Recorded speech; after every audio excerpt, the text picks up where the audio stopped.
Celo is based on two core values. The first is a belief that everybody has a unique purpose, and the second is a belief that everyone is connected.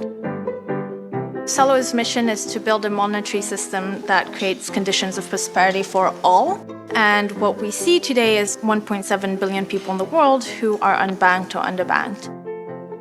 The way we kind of look at this is, let's start where are the biggest problems, where we can have the biggest impact pretty much immediately. But ultimately, it's about building kind of a new infrastructure that can benefit everyone. One thing that's quite unique is that this is a mission-first company that then looks to use the right technology versus a technology-first company that tries to find a product-market fit. It's rare to be able to kind of do very difficult cutting-edge computer science that ultimately has a research component to it that at the same time has that level of impact. You really shouldn't need to know how crypto works. You shouldn't need to have any understanding of blockchain to be able to have access to the benefits that sending and receiving stable value provides.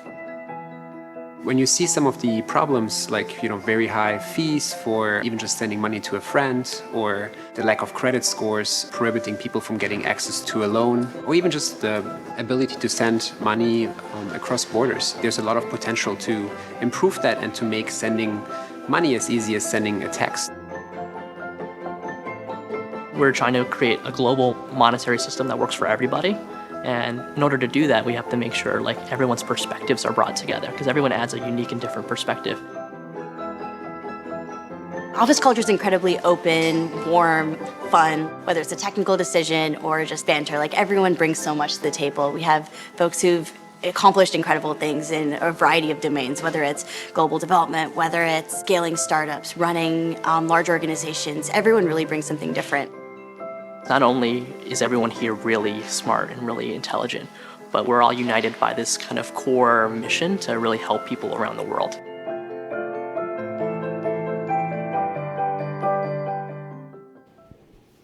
Hello, welcome everyone.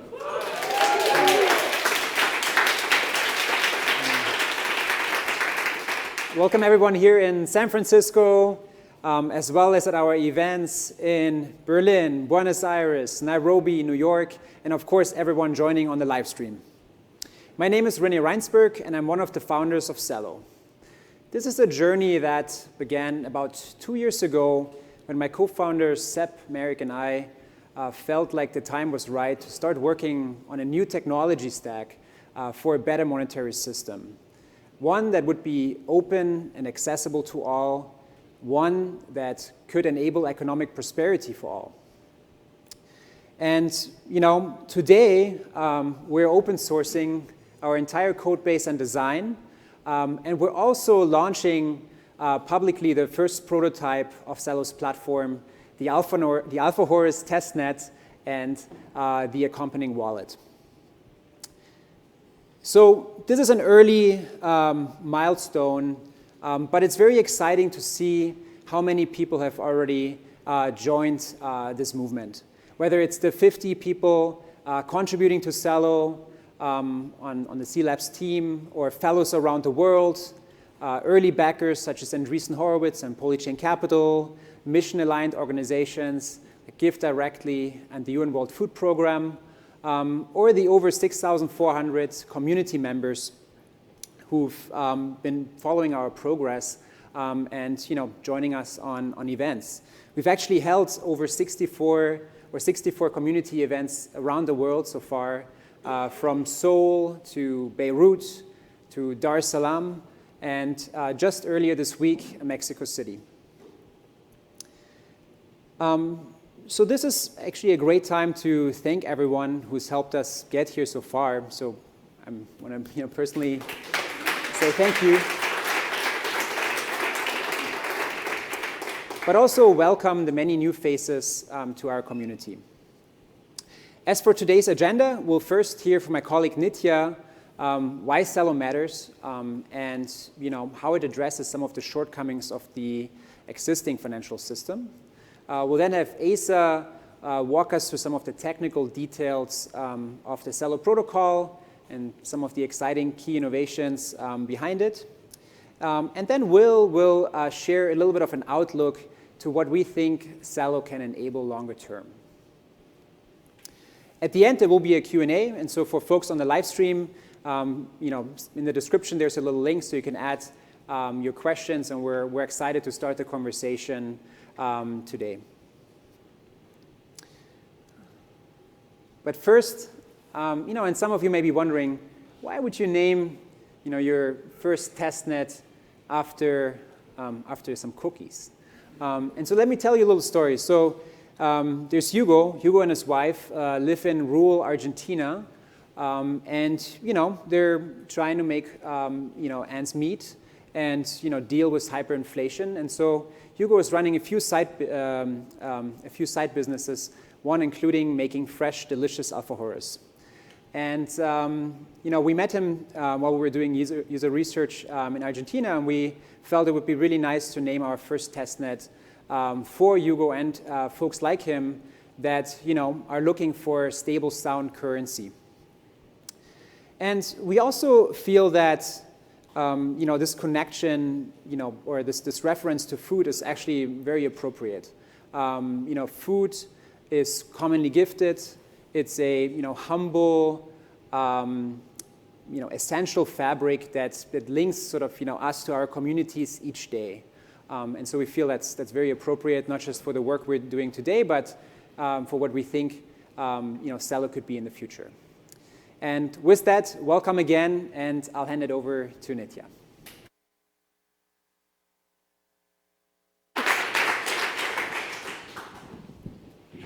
Hi, everyone, and again, welcome. Thank you to everyone here in person as well as on the live stream. And so, I'm Nitya. I work on products for the Celo ecosystem. So, as Renee mentioned, Alfajores is just one decision or one kind of direction that we've taken that was inspired by users we've met. Hugo is one of many people who we've had the pleasure of learning from as we take on this very ambitious mission. Today, I'm going to talk a little bit more about another user who we met who has really motivated and inspired the team. So I'm going to talk a little bit about Kaburu. We met Kaburu a few months ago when the team went to the Nyarugusu refugee camp in Tanzania to do research with the World Food Program. So Kaburu is 47 years old. He's a former fisherman from the Democratic Republic of the Congo. In 1998, Kaburu had to leave the DRC when they were facing the second civil war, the worst conflict since World War II.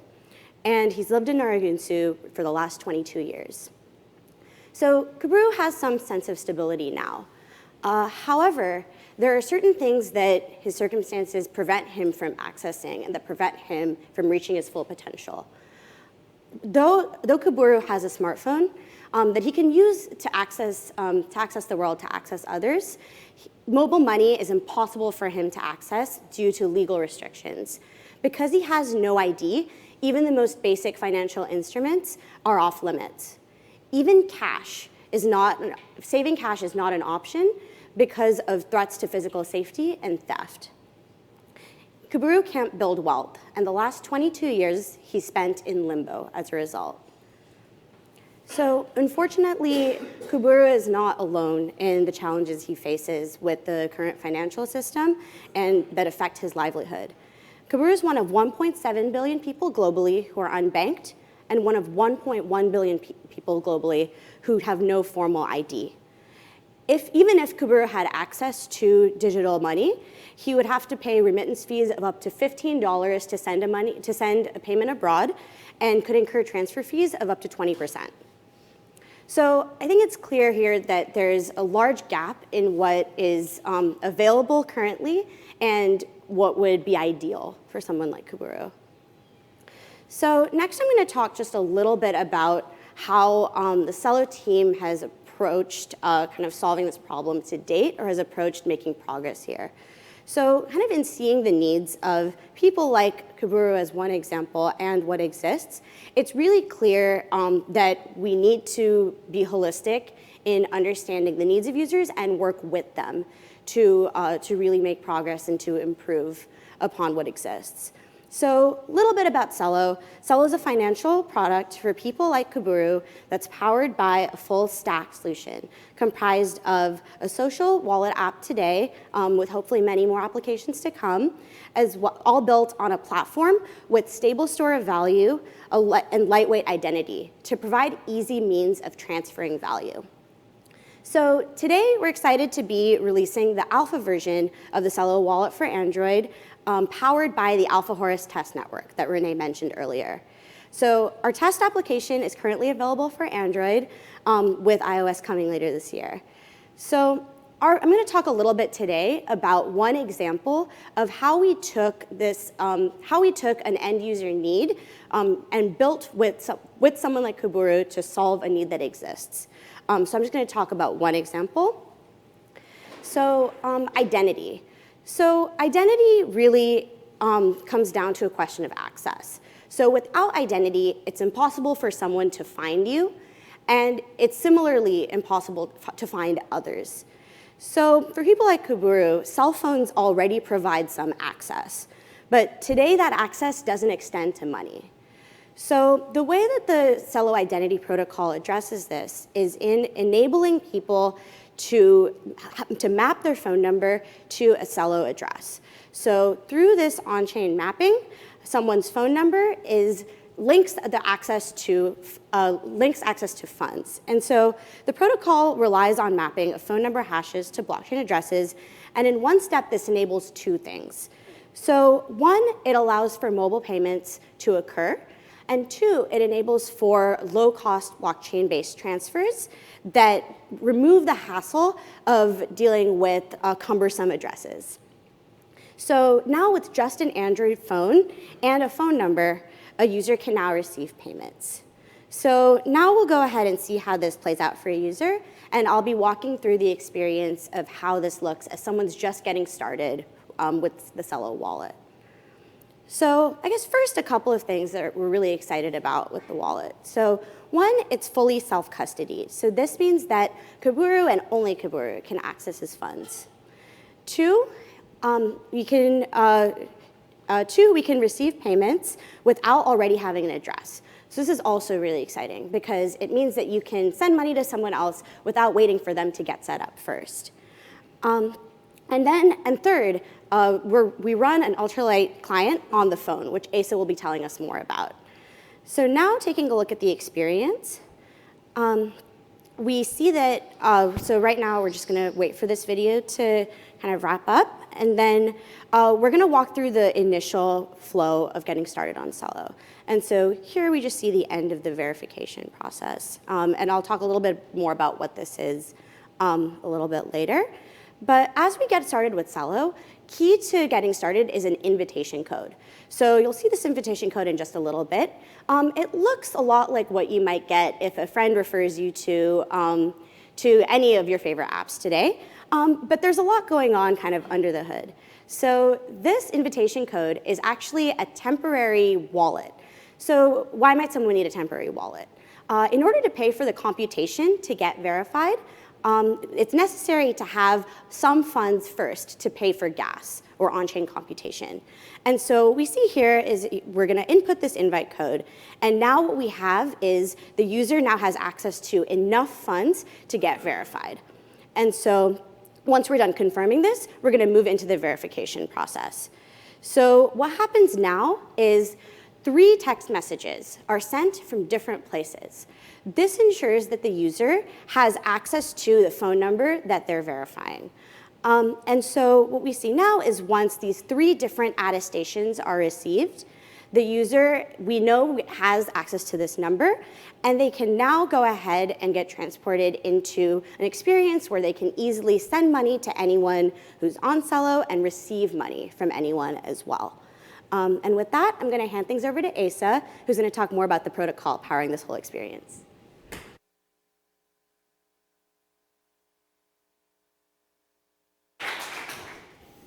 Well, thank you, Nitya. So I'm Asa. Pleasure to meet you. I work on engineering here, and I'm really excited to tell you more about what we've been working on for the Celo protocol and share it with you all today. Just a heads up to the non-technical folks in the audience, this is in parts going to be a bit of a deep dive, so if I do lose you, I will do my best to find you again. But before we dive in, I'd like to make sure that we frame this conversation in the context of our mission, which is to build a monetary system that enables the conditions for prosperity for all. And that's a really, really tall order, and something that can't be achieved just by building a protocol. That protocol needs to have a rich ecosystem of applications solving real user problems running on top of it. And for that to be possible, we identified a few properties that that protocol needs to have. And so what are they? First, it needs to be open. Celo's mission is wildly ambitious, and we will need as many people as possible from all around the world to contribute in order for us to have a chance at success. And there are many ways to contribute. You can run a validator node to help create blocks and secure the network. You can run a full node and earn transaction fees in exchange for serving like clients, like those running in the Celo wallet that Nitya just showed you.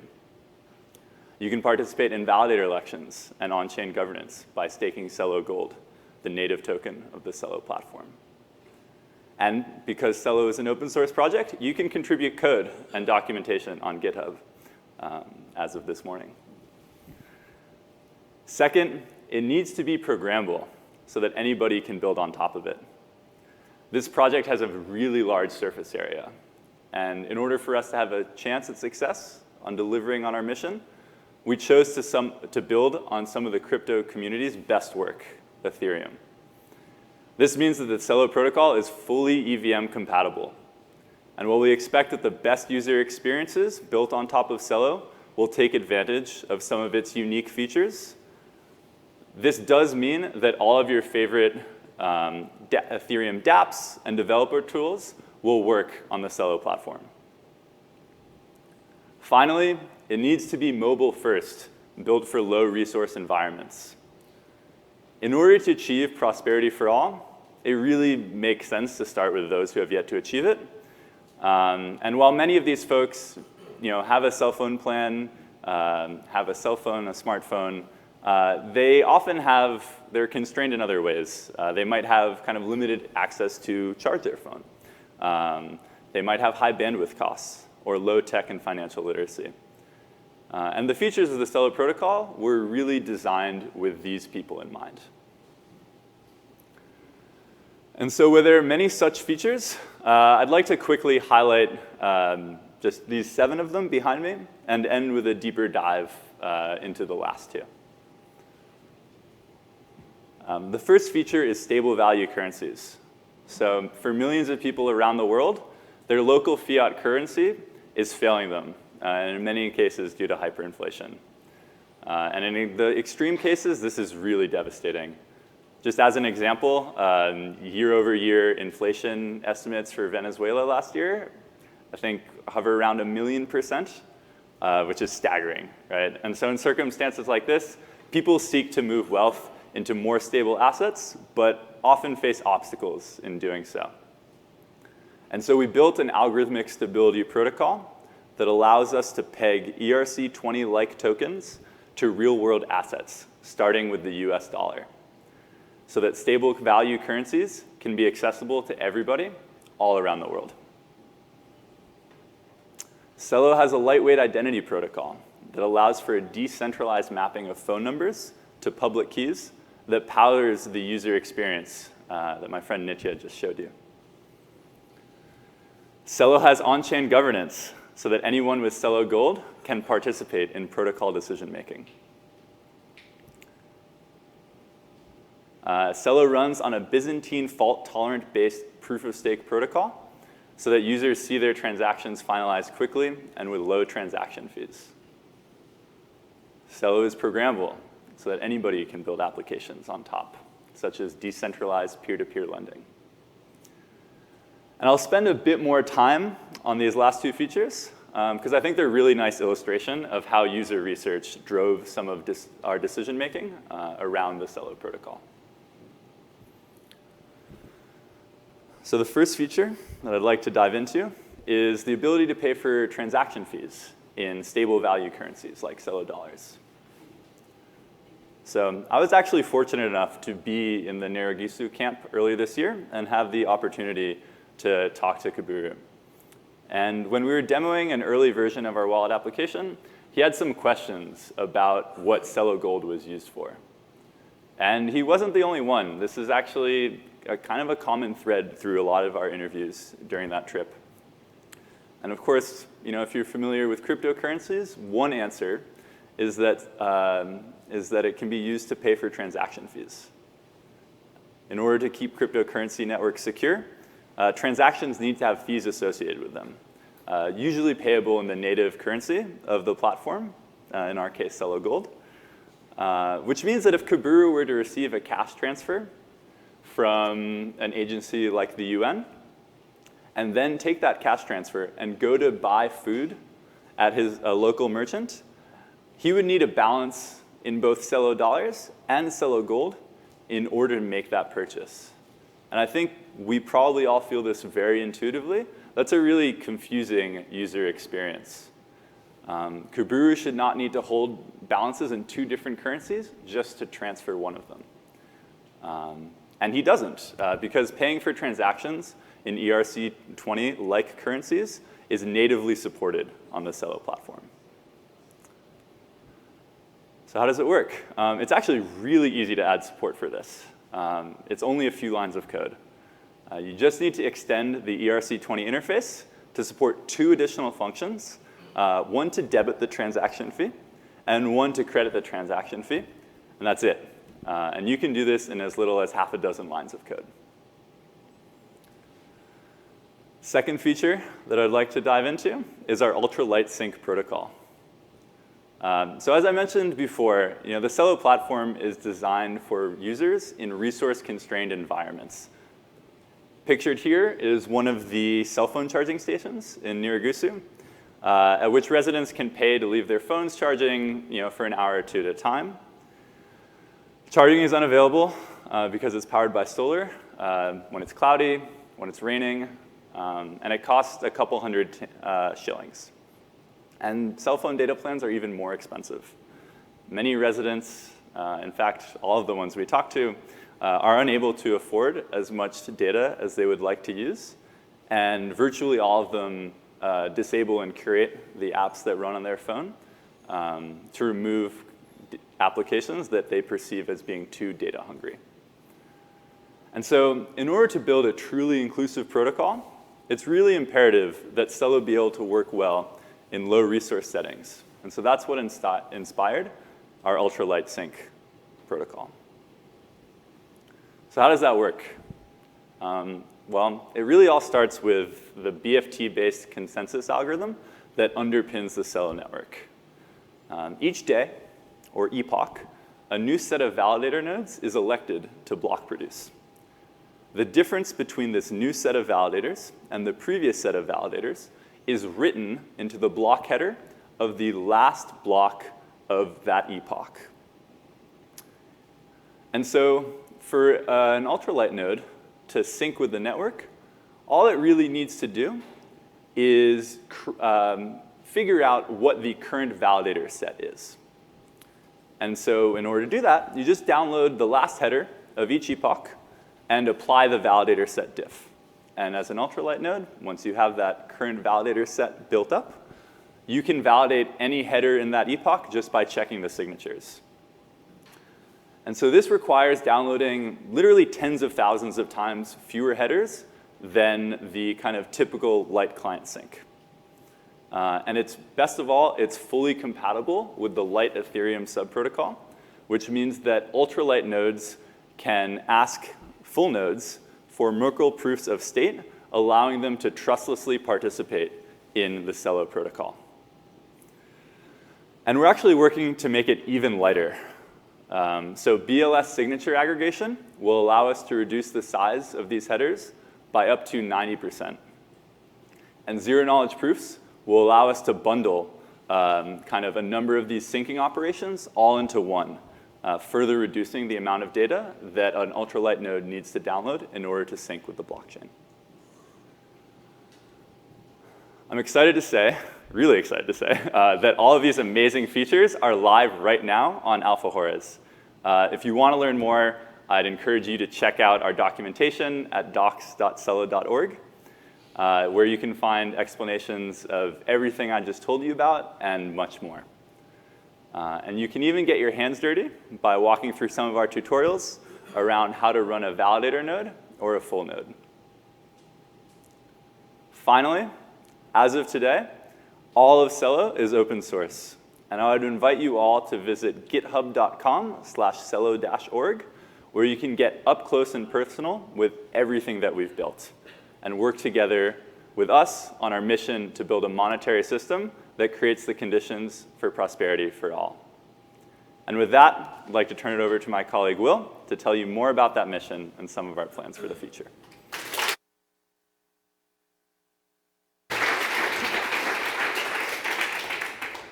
Thank you, Asa. So now Renee, Nitya, and Asa have talked about who we are, the challenge we're hoping to address, and what we've built. I'd like to talk about the future that we hope to see. So Celo's mission is to build a monetary system that creates conditions of prosperity for all. The challenge is that the current monetary system often leaves many behind and prevents them from achieving this prosperity. As an example, let's revisit Nyiragusu camp. We learned a lot from our conversations with Kaburu and his neighbors, but perhaps one of the most surprising things that we found out was that many of the refugees in Nyiragusu were actually using the peas that they received as food ration as a form of money. Think about what that means for a second. That means that there's a problem of currency in the camp. People had things of value. They had desires for other goods or services, but because the current financial tools at their disposal weren't sufficient, they were unable to transact. So they had to get creative. They invented a new form of money. Well, fortunately, we have the opportunity to do a lot better than peas. So at Celo, when we asked ourselves the question, if we were to build a new monetary system, what does beautiful money look like? So most money today is actually created through the creation of interest-bearing debt. It's loaned into existence. As a result, there's now more debt in circulation than there's money. But it doesn't have to be this way. Money can be earned into existence. Let me tell you a story. So let's take Curitiba, Brazil. In the 1970s, this city in Brazil actually had a host of challenges. Many of the residents were living in these urban slums called favelas. There was a massive garbage problem because trucks weren't able to get down these narrow roads. The public transportation system was underutilized. And lastly, unemployment was very rampant. So in 1971, the city introduced a really interesting scheme. It allowed residents to collect garbage and then trade it in for tokens that could be used to ride the bus. This scheme was so popular, in fact, that after a while, people started trading bus tokens. They started using their bus tokens to buy things. And it eventually evolved into a form of money. But it doesn't stop there. A lot of residents were actually using their bus tokens to go downtown to find jobs. So after a while, Curitiba saw a lot of change. Not only was the city much, much cleaner, but GDP growth in Curitiba started to outpace that of the surrounding state and Brazil overall. So these examples illustrate a couple things. One, the current monetary system doesn't work for many folks. And two, when given the opportunity, people get creative. They invent new forms of money, new ways to exchange that enrich their own lives and that of their community. That's the spirit we hope to capture with Celo. Anybody can build on top of the Celo platform to create solutions that are locally relevant, that are globally impactful, and ultimately beautiful. Well, money can also be gifted into existence. So the team working on Celo, we're really excited about another use case, this idea of a social dividend or a universal basic income. And we're working with the leading international aid organization to see that vision happen. Give Directly has chosen the Celo platform to deliver unconditional cash transfers to the extreme poor in West Africa. We're hopeful that this will prove a new model for aid delivery that is more efficient and more inclusive. And it's not the only one. We have several projects in the works with various UN organizations and international aid organizations around the world that are all focused about bringing the underbanked and formerly excluded back into the formal financial system. So I know this vision that we talk about is very ambitious, and we recognize that we cannot do it alone. So I invite you to get involved. There are several ways to do so. You can develop and contribute to our code base. You can run a node, either a validator node or a full node. You can also apply to become a fellow. So I actually started off as a fellow, and past fellows have received funding to do a variety of different things, from leading a research project to building zero-knowledge proofs to collecting educational materials for the community. We're also looking to host more events around the world. So if you're interested in that, please check out our website. And lastly, of course, we are hiring. So if you are interested in joining this wonderful team, please check out our jobs page for more opportunities. With that, I just want to thank you again for your time. We're going to open it up to Q&A now. And as we get adjusted, so if you have like a question, please check out the poll online and submit your questions or upvote other questions. And as we get situated and collect more, I'm going to play a short video that inspires us. Thank you.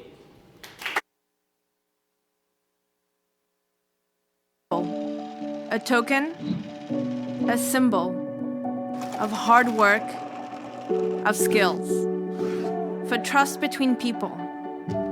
Money was meant to be exchanged for things created and services provided. It takes many forms, both plain and shiny, honoring leaders of the past and those leading us into the future. Somewhere we lost our way. People waged wars over it, big and small, concerned more with growing interest on $244 trillion in debt than growing communities. And many people are left out. 1.7 billion invisible, left behind and underserved. But what if money were more accessible to everyone? A universal symbol for essential needs, for empowerment and connection. People, communities, entire countries prospering. What if money were all of this? What if money were beautiful?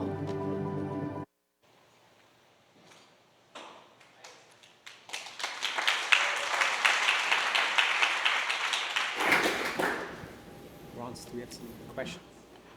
Awesome. So we'll ask our first 4 questions from the web. Why should I use Celo instead of Ethereum for smart contracts? I can take this one. So Celo was built with a very specific use case in mind, and that is enabling a more open and inclusive financial system. And so any developer looking to leverage the kind of built-in attributes of lightweight identity through attestations or stable value would probably find the Celo platform useful. I guess other features such as the ones Asa mentioned around ultra-light sync, as well as gas being payable in non-native currencies could also be useful. But ultimately, I think the purpose with which Celo was built, I think anyone looking to build kind of decentralized financial applications might find Celo a good fit. Are you interested in Latin America? If the answer is yes, what will be your strategy to acquire early adopters? Well, the short answer is yes, we're interested in Latin America. But the longer answer is, yeah, we're interested in any place where there's a large population of underbanked or unbanked folk that need more access to financial tools. Specifically with Latin America, we've done a lot of work. So our first pilot was actually in Argentina with 450 university students. We've done a lot of user research in Colombia with Venezuelan economic migrants. And the team right now, there's part of the team right now that's actually in Mexico that's doing a lot of user research and conversation with partners. And the second part of the question was, how will we get our first users? Is that right? What will be your strategy to acquire early adopters? Right. So our strategy is the strategy of Celo is going to be different depending on the different countries. But at a high level, the things that are common is communities, the ecosystems are very important.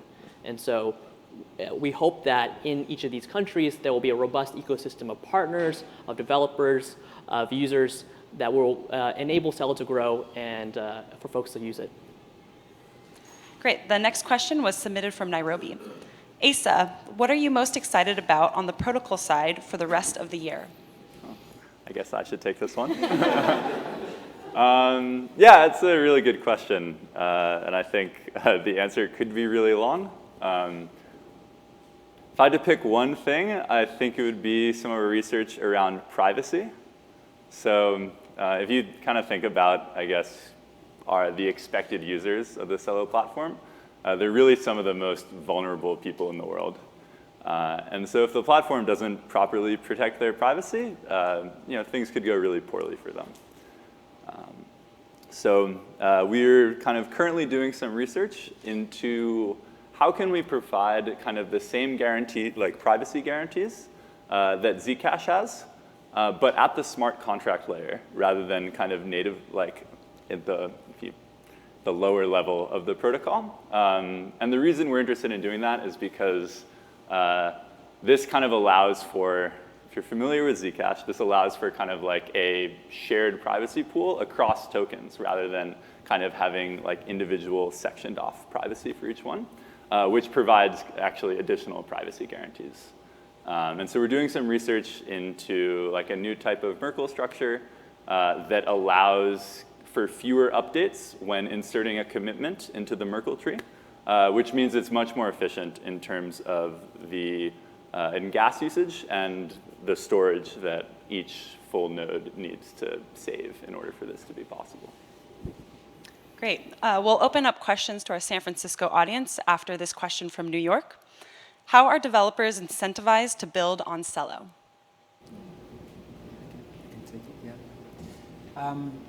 Yeah, so today we were focused more on the technical details and innovations of the platform, but there are many ways. So one specific example, Asa mentioned on-chain governance, and so out of the block rewards, an allocation will go towards a community fund that will basically be used to kind of pay for contributions and projects decided through kind of on-chain governance.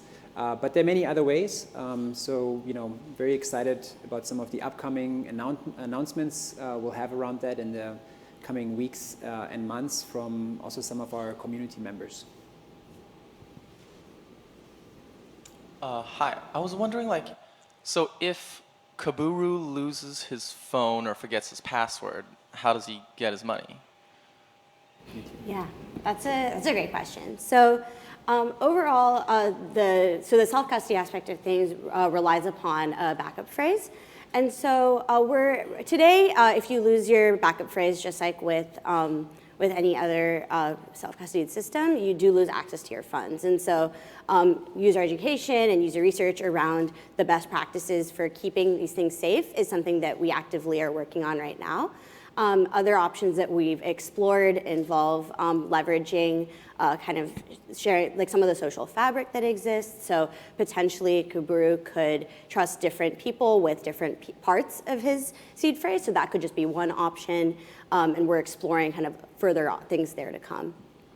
It's actually an interesting analogy on one of the user research trips in the community. Several people actually had a shared lockbox with kind of multiple keys to it, sort of like an offline, like multi-sig in a way. And that was working really well to kind of making sure that, collectively they were able to kind of save and have access to the funds when they decided. And so thinking about kind of how that translates into a digital experience, I think there's some really interesting parallels from sort of what's already happening today and bringing those kind of into the experiences.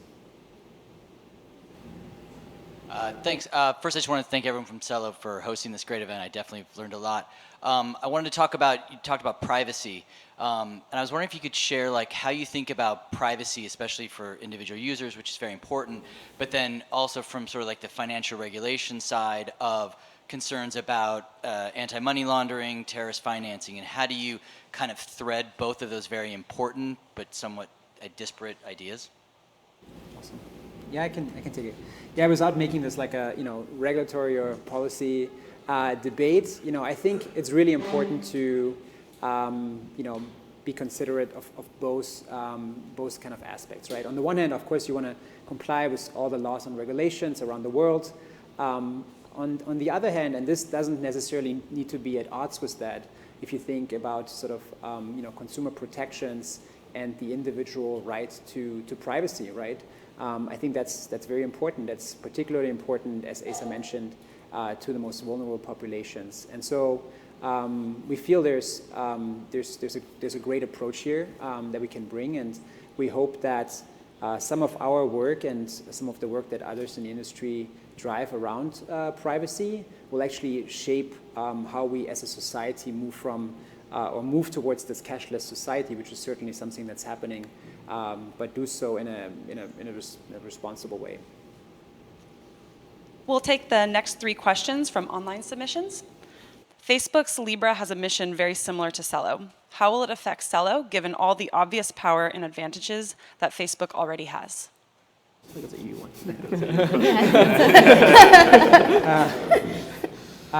All right. Yeah, obviously lots of talk about Libra, this week.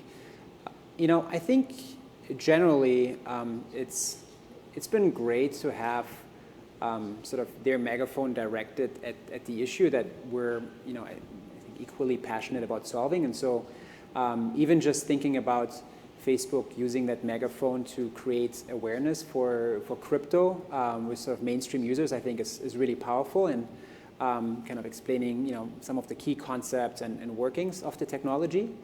I think ultimately it's hard for us to kind of say what will happen with Libra and where it will go, right? But we're very focused on solving the needs that we see in the communities where we're doing user research. Facebook has decided to start with a closed permission system. We're taking a more open, inclusive approach out of the gate. How it plays out longer term, I think that's going to be exciting for everyone to see. But yeah, overall, if we take a look at history, and I think Mary Meeker's stack had this statistic. It took us 30 years of the internet to get just over 50% of kind of worldwide penetration in terms of the global population. And so if we think about financial access or access to financial tools and services, it's going to take a lot more than Libra and Celo to get kind of over that hurdle, even in the next 10 years, right? And so the more the merrier. We have a few questions about developers, so we've put 2 into this question. How can I get started on Celo as a developer? And is there a way to join the Celo testnet now and check things out? I can take that one. Yeah, those are really good questions. So I guess I would point whoever is interested to look at our documentation at docs.celo.org, as well as our GitHub, github.com/celo-org. And I think that's a great place to get started. In the docs, you can read kind of a detailed description of everything that we've built, and you can see that in the GitHub repository. If you want to get started right now, in the docs, we have some tutorials on how to run a full node, which will sync with the network and serve light clients, earning transaction fees, and how to run a validator node. And so you can actually participate in our proof of stake protocol, vote for yourself as a validator, get elected, and start creating blocks. And so both of those tutorials are, again, at docs.celo.org. We'll take a few questions from SF after this last online submission. What is the long-term role of C Labs? Is it a for-profit entity? So yeah, I can take this. Yeah, it's pretty straightforward. So like most other, organizations or kind of structures or protocol structures out there, there's kind of a protocol entity, and then there are operational entities that contribute towards the code base and kind of further the development. And C Labs is the first one. It's kind of got us here, but Obviously, we're interested in growing that ecosystem and already now have other organizations and companies starting to contribute to our work. Like Asa mentioned, privacy, that's an area where we're partnering. So I expect that to continue to grow. First of all, thank you so much for this incredible and beautiful vision, based on sacred commerce. It really touches me. So the question I have is, from a layperson's perspective, you're really focused on supporting the unbanked in the developing nations. For those of us like in US and Europe, so will our first application on Celo likely be because we want to be transferring money to other people, or are there other potential applications that we could be using? And is that likely to happen in 2020, or is it going to be later than that for those of us, again, in the developing nations that you're not particularly focused on? We can share this one. Yeah. So our focus right now is very much on emerging markets, because that's where we think the need is greatest. And there's a lot of use cases that I think would be very powerful there. There's options later on for us to partner with folks to send money back from one country to another country. Obviously, cross-border payments are a really important use case for a lot of the folks that we hope to serve. And so in order to set that up, we have to have corridors and ecosystems on both sides of ecosystems on both sides of the corridor. And so we're really excited about that feature. I think Nitya can talk a bit more about our roadmap for that as well. Yeah, so in terms of building applications on top of Celo, that's something that is certainly welcomed. And so anyone who sees an additional opportunity to build something impactful on top of Celo, whether that is sending money across borders, whether that is decentralized peer-to-peer lending, as Asa mentioned, there are so many different applications. And so I think all of us could agree that there's way more that can be built than even everyone in this room and everyone on this live stream can do. And so I think today is very much the beginning of that in open source and code. And we definitely hope to continue to see contributions and to see people who are excited about building things and supporting that. Again, do you see that somebody like me here in San Francisco will be using your app, maybe by 2020, or is it going to be further down the road? Yeah, I think it's a great question where, I think ultimately, right now, we're initially really focused on really meeting the needs of the unbanked. And so I could see a future where, where we build kind of more, where there are more different developers building different applications. I think that there's definitely a large task ahead of us in terms of even that initial goal. And so I think we'll just kind of have to see how things play out, really. Thank you. Thank you again for the beautiful vision, creating beautiful money. Thanks. We'll take our next two questions online. Can you share your thoughts on other stablecoin protocols like Terra and Reserve, what you guys liked about them, or what you decided to do differently? I can take it first. Yeah. So I think one of the beautiful things about the blockchain ecosystem is that it's very collaborative. Obviously, a lot of the projects are open source. We meet regularly with other projects in the space, and some are kind of tackling similar use cases. I think the entire kind of DeFi kind of space, particularly as it pertains to kind of developing emerging markets, is really exciting because it's an area that needs to be kind of unlocked, right? And so I think that's generally, I love to see as many projects as possible kind of going after this. I don't have any concrete comments on the technical architectures. I think some of that we'll see how it plays out longer term. This is obviously a phase where a lot of the tech stack kind of is evolving and changing. As we can see, for example, with the move from proof of work systems to proof of stake systems. And so I expect the whole industry to kind of keep evolving, and ultimately there's going to be some areas that are probably going to feel pretty commoditized in terms of this is kind of the best way of creating stable value coins, or this is the best way to kind of implement decentralized identity, or this is the best way to do consensus, right? And so in many ways, like I'm welcome and encourage any experiments and people kind of trying to actually solve real user problems. Our final two questions. Cash is a system we all know. What are Celo's thoughts on how people are more willing to use the blockchain on a daily basis? Also, are governments likely to be more open to allow the blockchain as an alternative to fiat? I can take the first part of that question. So it's true, cash is still the dominant form of money in many parts of the world. But I think what inspires us is that there are examples of countries or communities that have actually adopted digital money in a really exciting way. So I used to live in Kenya, and if you guys are familiar with Kenya, M-Pesa, which is this mobile money system, has achieved 90% penetration in the country within 10 years of adoption. And this is a country that's fairly, that's not the richest country, that has a lot of technical and infrastructural constraints, but the need was so great for a solution like mobile money that it leapfrogged a lot of developed countries. And I think blockchain has the potential to do something very similar. We think that there are so many use cases for a system like ours that it could fit an important need and fill an important need for many folks. The challenge is usability, and that's why user research is a big part of what we do.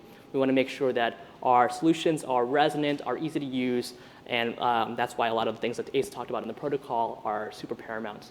And we hope that after a while, Celo will be as ubiquitous as cash. Yeah, one thing to add.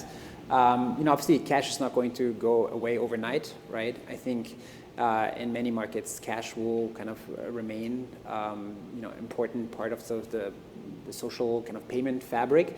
And so a lot of our work too, in terms of the user research and the early conversation in the ecosystems, is around how do we provide, or how do we kind of ensure that they're kind of on and off ramps.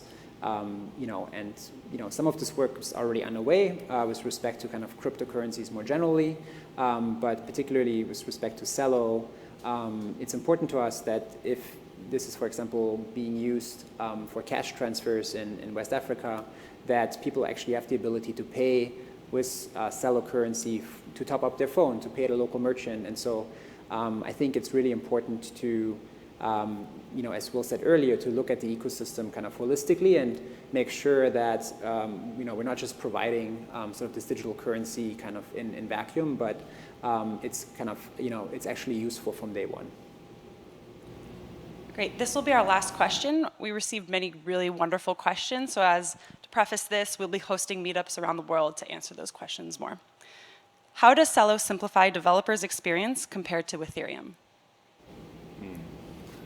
Yeah, that's a really good question. I can take this one, I think. In many ways, I would say that they're similar. As I mentioned before, Celo is built on kind of top of the work that Ethereum did. And so from a developer experience perspective, a lot of things I think will look very familiar, which I think is a good thing. I would say developer tooling in the blockchain space is still in its nascent days. But some of the best tooling that we've seen is built around the Ethereum platform. And to be able to be compatible with that tooling, I think is a really powerful thing. And so we will kind of contribute to those efforts and kind of address needs as we see fit. And we look forward to kind of pushing those contributions back up to the larger blockchain community. Awesome.